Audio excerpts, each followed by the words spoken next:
Good morning, everyone. It's my pleasure to call this meeting of the Texas Commission on Environmental Quality to order. Today is November 29th, Wednesday, 9:30 a.m.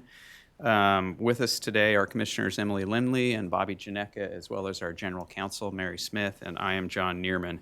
For those who are joining us virtually, I'll ask that you please keep your lines muted while you're not speaking. For those making presentations, please wait to begin your presentation until our General Counsel or I have asked you to do so.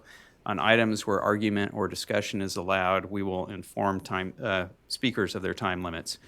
Registration is now closed, but if you'd like to address the Commission on a particular item, please email agenda@tceq.texas.gov with your name, affiliation, and the item that you'd like to speak to, and we will do our best to accommodate that request. With that, thanks everyone for being present, and Ms. Smith, I'll ask you to please call the first item. Item number 1 is the application by Oxbow Calcining LLC for the renewal of air quality permit number 45622. The parties have been notified that the commissioners will not take oral argument, but may ask questions. Those who have signed in will be noted for the record. So, colleagues, as you know, there's a threshold issue for considering hearing requests on air permit renewals. Section 382.056 of the Texas Clean Air Act provides no right to a hearing on so-called no increase renewals where the applicant has a satisfactory compliance history. And that is the case here. So I agree with the executive director and OPIC that we are compelled to deny this hearing request. Commissioner Lindley. I agree. Likewise. I can make a motion then if we're ready. I would move that we find that there is no right to a hearing on this application pursuant to Texas Health and Safety Code Section 382.056, that we deny the hearing request of Port Arthur Community Action Network and Sierra Club, that we issue the renewal of air quality permit number 45622 to Oxbow Calcining LLC as recommended by the executive director, excuse me, and that we adopt the executive director's response to comments. I second the motion.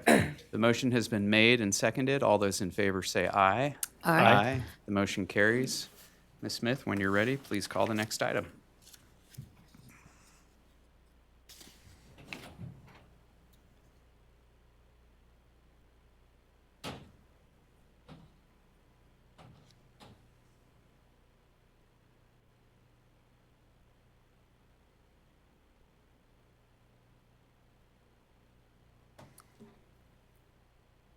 Item number 2 is the consideration of material changes to contracts for goods and services awarded under Texas Government Code Chapter 2155 and executed between June 1st and August 31st, 2023.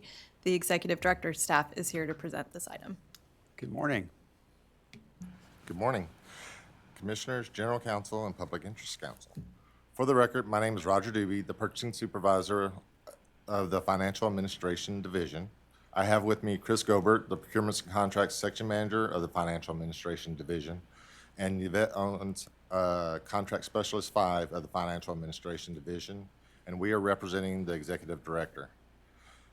The item contains the material changes made to the contracts and purchases for goods and services between June 1st, 2023 and August 31st, 2023. Reported material changes include extensions of the contract or completion of work for 6 months or more, or an increase in consideration of 10% or more. In accordance with the Section 2155.088 of the Government Code, the Executive Director presents the items for your consideration. I am available to answer any questions you may have. Thank you, Mr. Doobie. I have none. Colleagues, any questions? Ms. Smith, has anybody signed in to speak? No one signed in. Good morning, Mr. Arthur. Good morning, Chairman, and good morning, Commissioners.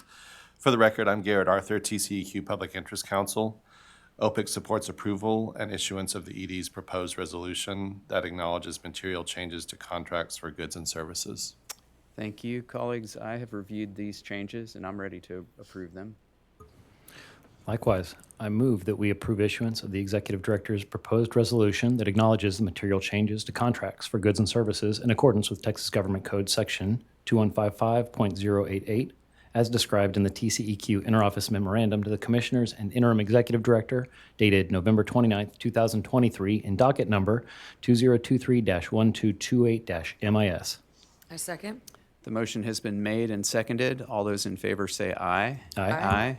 The motion carries. Ms. Smith, when you're ready, please call the next items.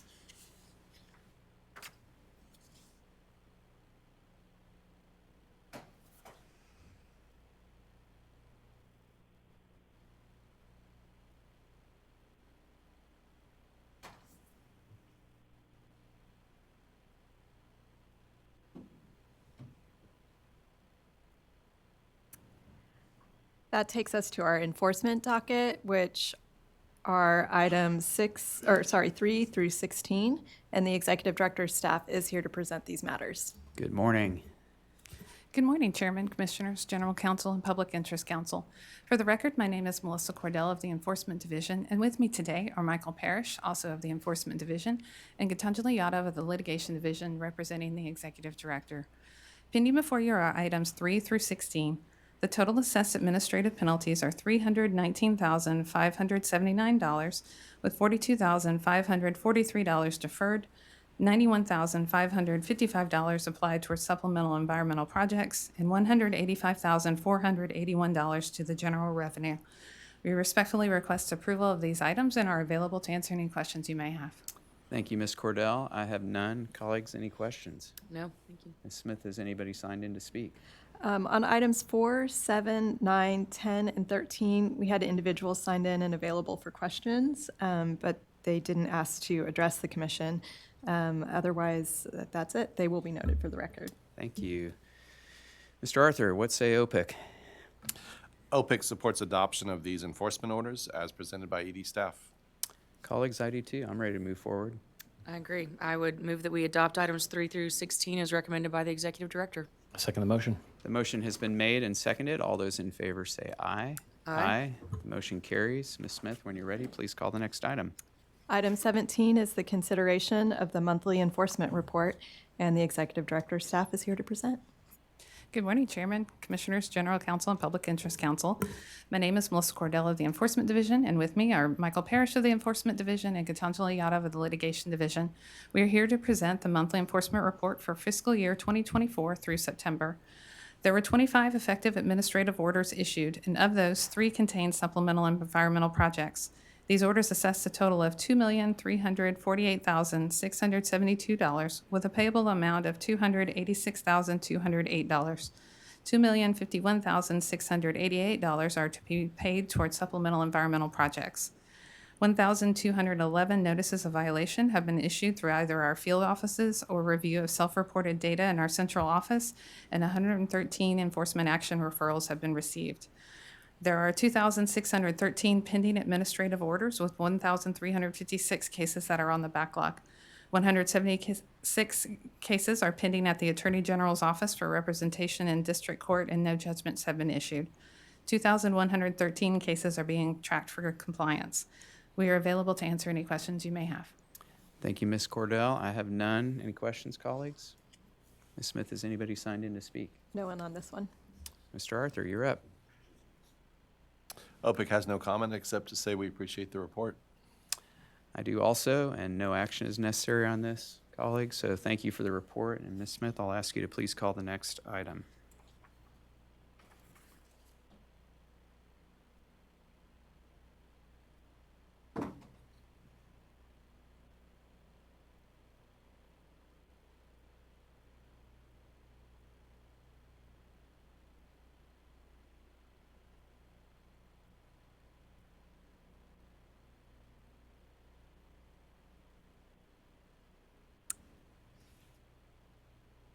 Item 18 is the consideration of the adoption of proposed amendments to 30 Texas Administrative Code Chapters 290 and 291.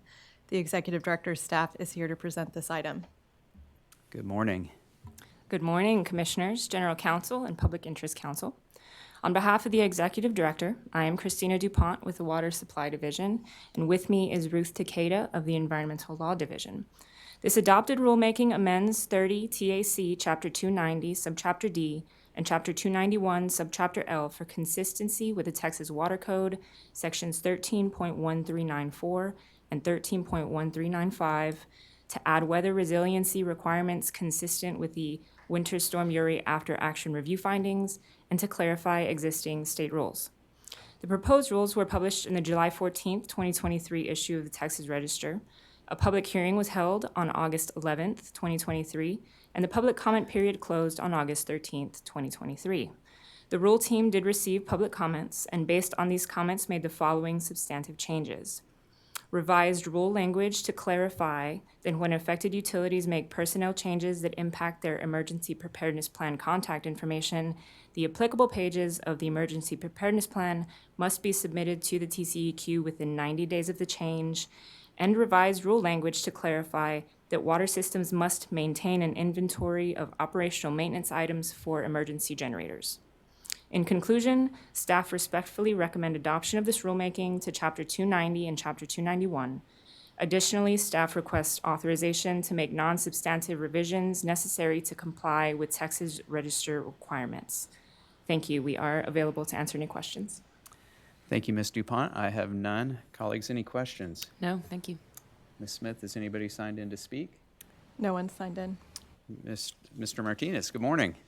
Good morning, Chairman, Commissioners, General Counsel, and Executive Director. My name is Eli Martinez with the Office of Public Interest Counsel, for the record. Our office reviewed this rulemaking, which implements SB 3's call for to prevent, respond to, and prepare for, rather, weather emergencies that threaten disruption of public water systems across the state.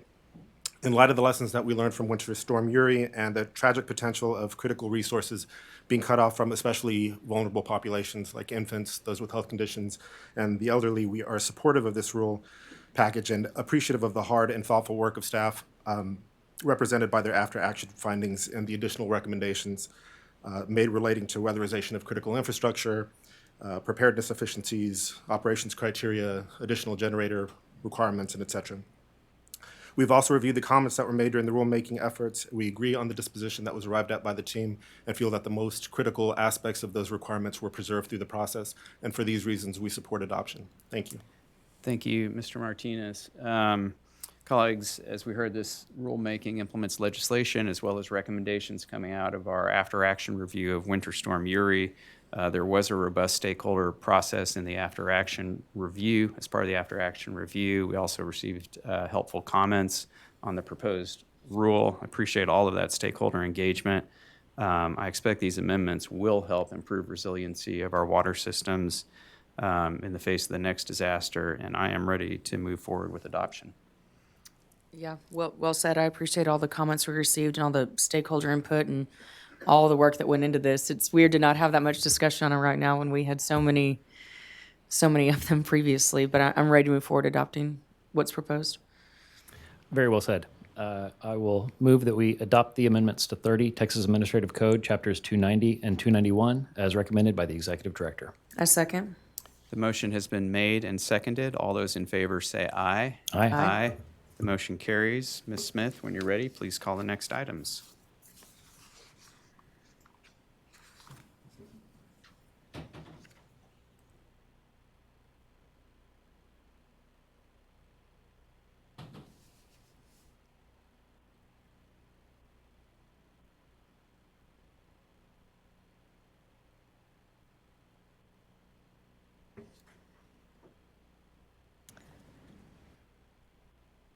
So we are going to take up items 19 through 20 and 23 through 26 together as they're all related. And those items are the consideration of the publication of and hearing on proposed amendments to 30 Texas Administrative Code, Chapters 115 and 117, the proposed Dallas-Fort Worth Severe Attainment Demonstration SIP revision for the 2008 8-hour ozone NAAQS, the proposed Houston, Galveston, Brazoria Severe Attainment Demonstration SIP revision for the 2008 8-hour ozone NAAQS, the proposed Dallas, Fort Worth, and Houston, Galveston, Brazoria Severe Areas Reasonable Further Progress SIP revision for the 2008 8-hour ozone NAAQS, and the proposed Bexar County 2015 8-hour ozone NAAQS Moderate Non-Attainment Area reasonably available control technology SIP revision. The executive director staff are here to present these items. Good morning. Good morning, Commissioners, General Counsel, and Public Interest Counsel. On behalf of the Executive Director, I am Allison Stokes with the Air Quality Division. With me are Donna Huff, Edgar Gilmore with the Air Quality Division, and Terry Salem with the Environmental Law Division. For your consideration today are items 19 and 20, the Executive Director's proposed revisions to 30 Texas Administrative Code, Chapter 115, Control of Air Pollution from Volatile Organic Compounds, and Chapter 117, Control of Air Pollution from Nitrogen Compounds. Also for your consideration today are items 23 through 26, the Executive Director's proposed revisions to the State Implementation Plan, or SIP. Items 23 through 25 address attainment demonstration and reasonable further progress requirements for both the Dallas-Fort Worth and Houston-Galveston-Brazoria severe non-attainment areas for the 2008 8-hour ozone National Ambient Air Quality Standards, or NAAQS. Item 26 addresses reasonably available control technology requirements for the Bexar County moderate non-attainment area for the 2015 8-hour ozone NAAQS. Staff respectfully requests permission to publish the proposed rule and SIP revisions, solicit public comment, and hold public hearings. Thank you for your consideration, and we are available to answer any questions. Thank you, Ms. Stokes. I have none. Colleagues, any questions? No? Out of this time. Ms. Smith, has anybody signed in to speak? Nobody on these matters. Okay. And Mr. Martinez, are you taking this one? Sure. Good morning again. Our office has reviewed the proposed rulemakings, and we appreciate the need to implement RAC requirements for major sources of VOCs and nitrogen oxides in the Bexar County, DFW, and HGB ozone non-attainment areas, particularly in light of the EPA's failure to submit finding. Creating a plan to resolve this deficiency is good for Texans. It avoids going any further down the FIP route. And it allows our experts, our citizens, and our stakeholders to fashion a solution that works for our source sectors and communities. For these reasons, we support publication of the Chapter 115 and 117 rulemaking projects. We look forward to participating in the public comments and public hearings efforts to come so that we may apprise the Commission of any public interest issues that may arise. And I think the same can probably be safely said about the SIP items and attainment demonstrations that are represented in items 23 through 26. Thank you. Thank you, Mr. Martinez. Colleagues, you're well aware that this represents an enormous amount of work, and I want to compliment our staff on the excellent job that you did with it. I think this does help us address our SIP challenges, a long, ongoing challenge, and as Mr. Martinez pointed out, it also helps us minimize the potential of having to face a federal implementation plan as well as sanctions. No safe harbor from those necessarily, but puts us in a better posture. So, colleagues, I'm ready to go ahead and put this out for public comment. I feel the same way. Just a big thank you to y'all. It's not just y'all. I know your whole division has been working tirelessly on this. So I hope tonight you can all sleep a little, and we can move forward with what's in front of us today. I'm ready to move forward. Only want to clarify divisions. Yes. There's multiple You're right. parts of our agency that are impacted by this planning activity. I also want to commend staff on doing a thoughtful job in responding to and attempting to meet expectations from EPA, given that some of the expectations are changing relative to these program requirements. And I commend staff on trying to thoughtfully parse that moving target as we're engaging with our federal partners while also focusing on our own state and our own programs. So thank you, and I'm ready today as well. I can attempt a motion. Okay.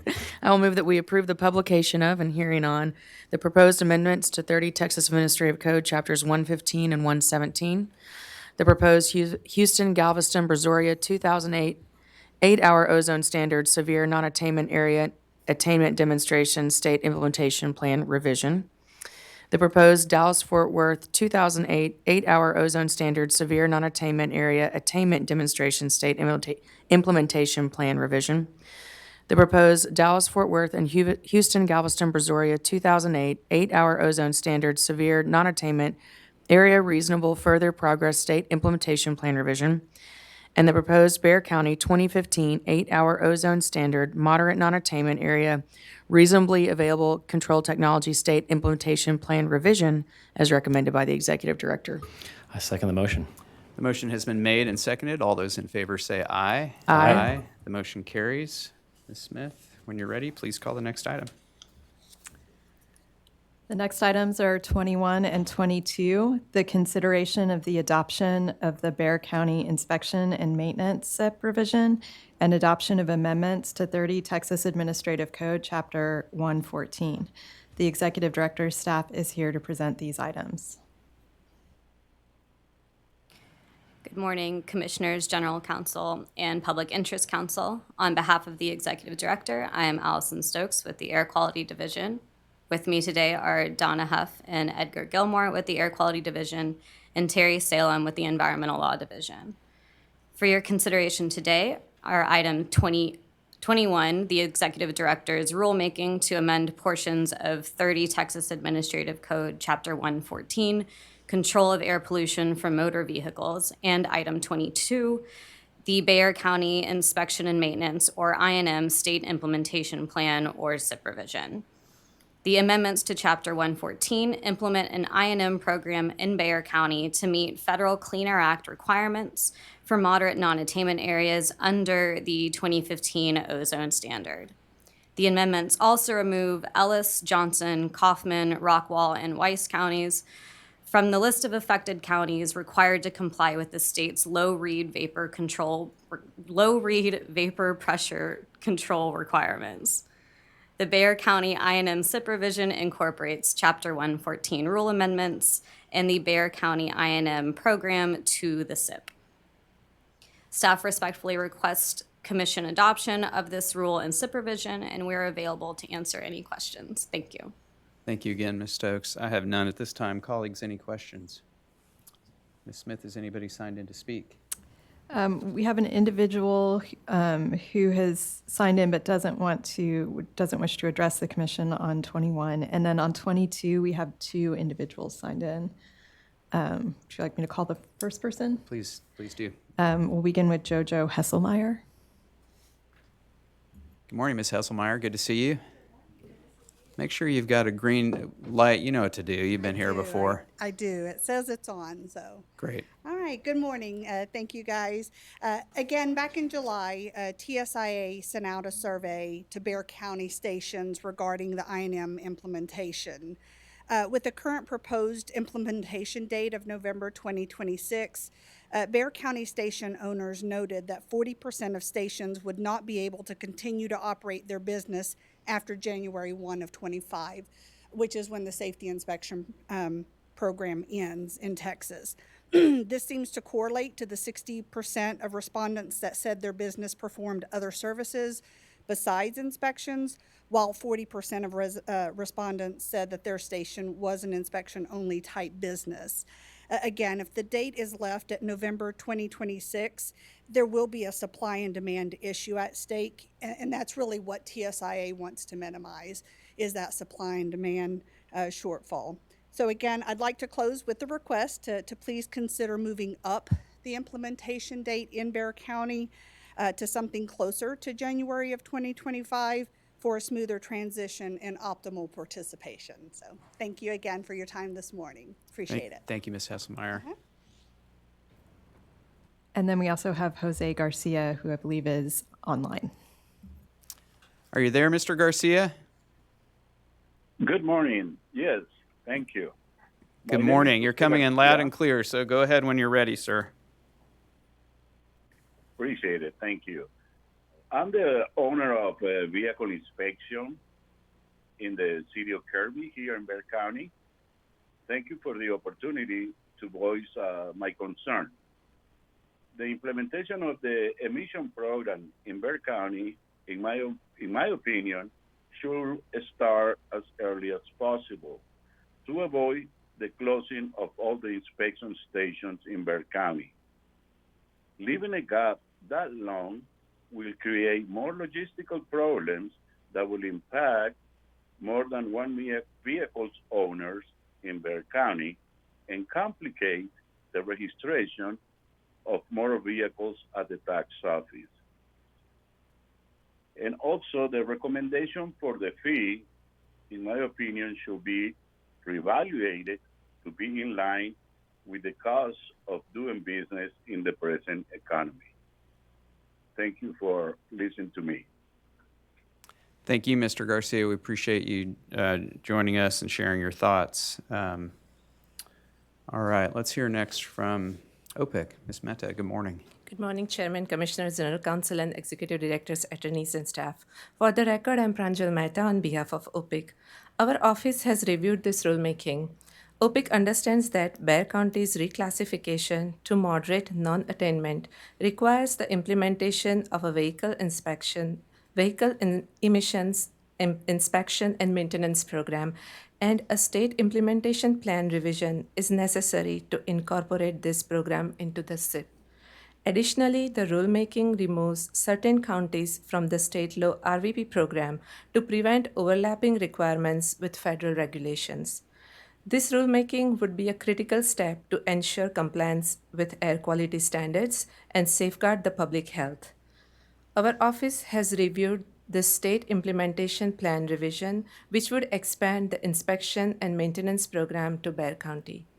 OPIC understands that this SIP revision includes inspection and maintenance performance standard modeling for Bexar County as required by EPA.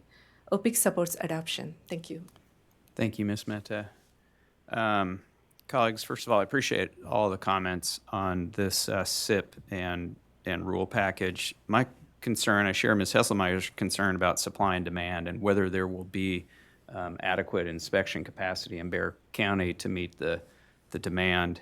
I do, however, have a hard time moving the required vehicle emission inspection date up by 22 months to coincide with the end of the safety inspections.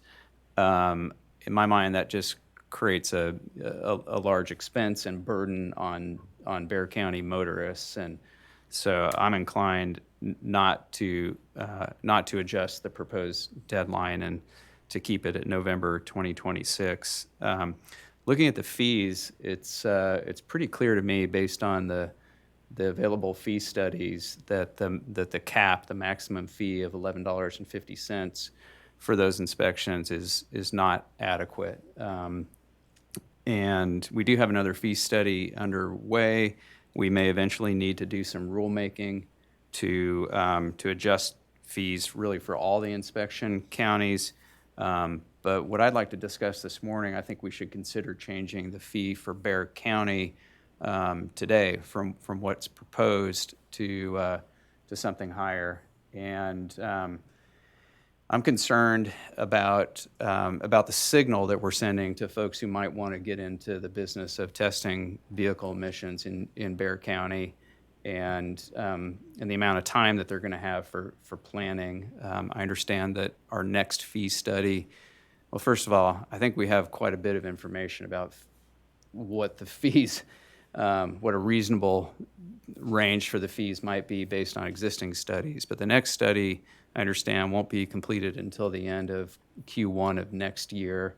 Then we would need a rulemaking a new rulemaking to make any adjustments. And rulemakings don't happen fast. Our staff is stretched thin, and I just fear that we won't be able to act in time on the fee in order to give businesses in San Antonio adequate lead time for planning for standing up this emission inspection industry in Bexar County. So those are my concerns, and I wanted just to toss that out and kick it around with you. Commissioner Lindley. Yeah, I'm glad you did. I had to share the same concerns, and I kind of landed on, I think, probably a higher fee right now is probably what we need to do. But, we're doing a fee study. Well, our staff is doing a fee study, and if the study shows that $11.50 is the right amount, that's fine. I can get there. But right now, I'm not quite comfortable going that low. I landed on a fee of $18.50 because we have that in other counties.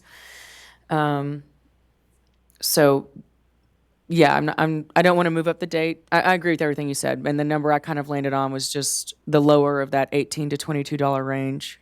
And 18.50 is what I had in mind. Commissioner Janeka. I tossed out all of the talking points I prepared to try to address this issue and bring it up. Thank you, Chairman, for identifying it. And thank you, Commissioner Lindley, for also landing on the amount that I had surmised might feel more appropriate at this point in time rather than the current $11.50 fee amount in the proposal, given that, stated simply, we have 4 different regions of our state, 2 operating at the $18.50 price point, Houston, Galveston, Brazoria, Dallas, Fort Worth. The lower fee, $11.50 that's proposed, is consistent with Austin, with Travis County, with El Paso. I appreciate staff taking a thoughtful attempt at consistency across the different regions of our states that had this. Given that the fee study found a range of $18 to $22 would be an appropriate supportable fee for this particular county, I agree that $18.50 falls right in that sweet spot, and I really appreciate the way that you put it. It signals to the industry actors where further study and further action on this issue is likely to take us, rather than keeping it at the lower of the 2 values. To your earlier point, your first point, Chairman, I agree. Moving up 22 months, a imposition of a fee, of a cost on Texans in part of our state, when I believe the legislature was engaged and chose not to act on this issue, would be it would be unwise for our agency to try to take that on ourselves. I recognize there's opportunities for the legislature to have its say on it between now and when some of these collisions that we see are slowly coming and will occur. I worry that losing in one of our bigger growing counties in our state, losing the dedicated providers who specialize in inspections will impose a real burden on the drivers in our state. But I'm comfortable and I'm prepared. I have, I suspect both of y'all might as well, but I have a red line version of the proposal we have before us, simply changing the fee to $18.50 that I'd be prepared to circulate, and would have a motion that would put that forward for a vote today. Commissioner Lindley? Sounds good. Sounds good to me, too.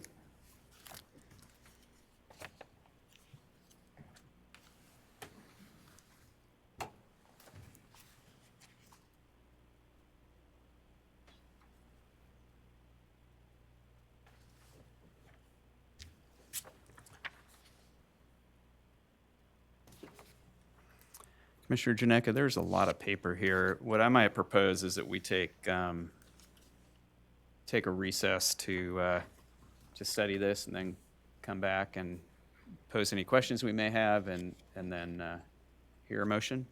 Does that make sense? Perfect. How much time do we want? 5 minutes, 10 minutes, 5 minutes? Okay. We will take a recess for 5 minutes. It's 10:04 right now, and let's plan to reconvene at 10 after. With that, we are in recess.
from a short recess. We are considering items 21 and 22. I want to thank Commissioner Janeka for preparing a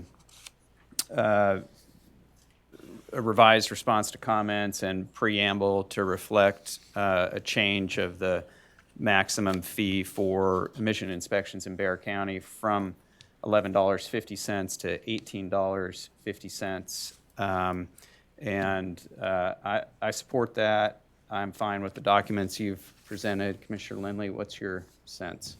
Same. Yeah. I think we're ready to hear a motion.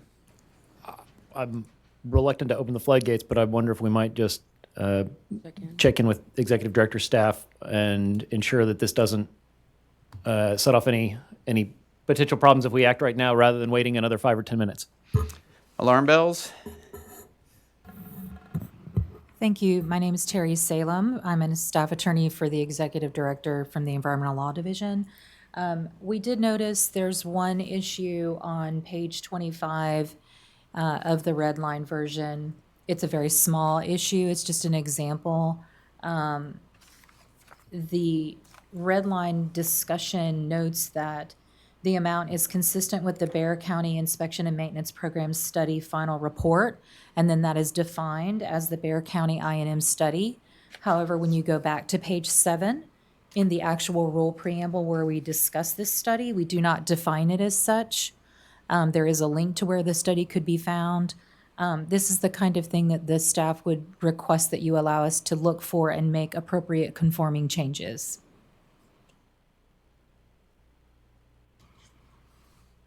Thank you, Ms. Salem. And we do typically allow for non-substantive changes in the Texas Register notice, and I think we can just feature that idea in the motion. I will attempt it as best I can and ask Ms. Smith to are correct. Are we good with this plan? Yes, we're good with this plan. Okay. Yeah. I will therefore move that we adopt the Bexar County Inspection and Maintenance State Implementation Plan revision and amendments to 30 Texas Administrative Code Chapter 114 as recommended by the Executive Director, except with the amendments I have circulated today, changing the inspection fee to $18.50,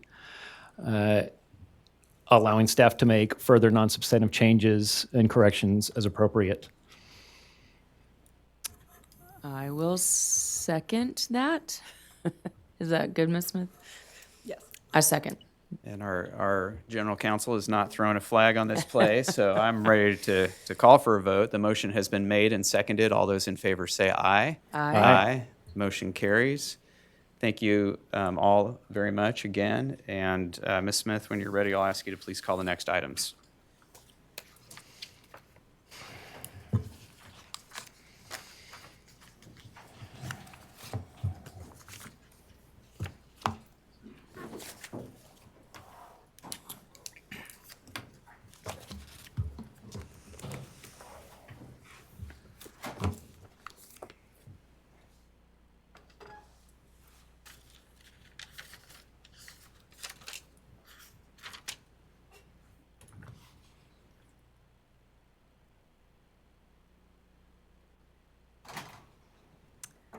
This takes us to items 27 through 29, which are the quadrennial rule reviews for chapters 301, 319, and 328 of the Texas Administrative Code, Title 30. The Executive Director's staff is here to present these matters. Good morning. Good morning, Chairman, Commissioners, General Counsel, and Public Interest Counsel. On behalf of the Executive Director, I am Gwen Rico with the General Law Division. Pending before you are items 27 through 29, the adopted rule reviews of 30 Texas Administrative Code, Chapter 301, levee improvements, districts, district plans of reclamation and levees and other improvements, Chapter 319, general regulations incorporated into permits, Chapter 328, waste minimization and recycling. As required by Texas Government Code Section 2001.039, Executive Director staff conducted a rule review of these chapters to determine if the need for the rules within these chapters continue to exist. The proposed notices for these reviews were published in the June 16, 2023 issue of the Texas Register with 30-day comment periods. No comments were received for rule reviews of these chapters. Based on the review of these chapters, the Executive Director has determined that the reasons for the rules in Chapter 301, 319, and 328 continue to exist, and changes to the rules identified as part of this review process will be addressed in a separate rulemaking action in accordance with the Texas Administrative Procedure Act. In conclusion, we respectfully recommend approval of the adoption of the rule reviews of Chapters 301, 319, and 328. Additionally, staff requests authorization to make non-substantive revisions necessary to comply with Texas Register requirements. Thank you. The project managers and attorneys assigned to these chapters are here with us to answer any questions. Thank you, Ms. Rico. I have none. Colleagues, any questions? No, thank you. Ms. Smith, has anyone signed in to speak? No one has signed in on these. Mr. Arthur, what do you think? OPIC agrees that the reasons for initially adopting the Chapter 301, 319, and 328 rules continue to exist, and we support readoption of the rules in each of those chapters. Colleagues, I agree. I'm ready to readopt. I agree. I'd move that we adopt the rule reviews and readopt the rules in 30 Texas Administrative Code Chapters 301, 319, and 328 without amendment as recommended by the Executive Director. Second the motion. The motion has been made and seconded. All those in favor say aye. Aye. Aye. The motion carries. Ms. Smith, please call the next items. The commission will meet in in closed session in room 4222, building F, at, should we say, 10:30? At 10:30, as permitted by the Open Meetings Act, including Texas Government Code Sections 551.071 and 551.074, to take up and consider matters pursuant to item numbers 30 through 33 as posted and noticed. The time is 10:17 a.m. We are in recess.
The commission met in room 4222 of Building Building F for closed session from 10:31 until 11:44 a.m. on item numbers 30, 31, and 33 as posted and noticed pursuant to Texas Government Code Section 551074. No action was taken. This agenda stands adjourned, and the time is 11:54.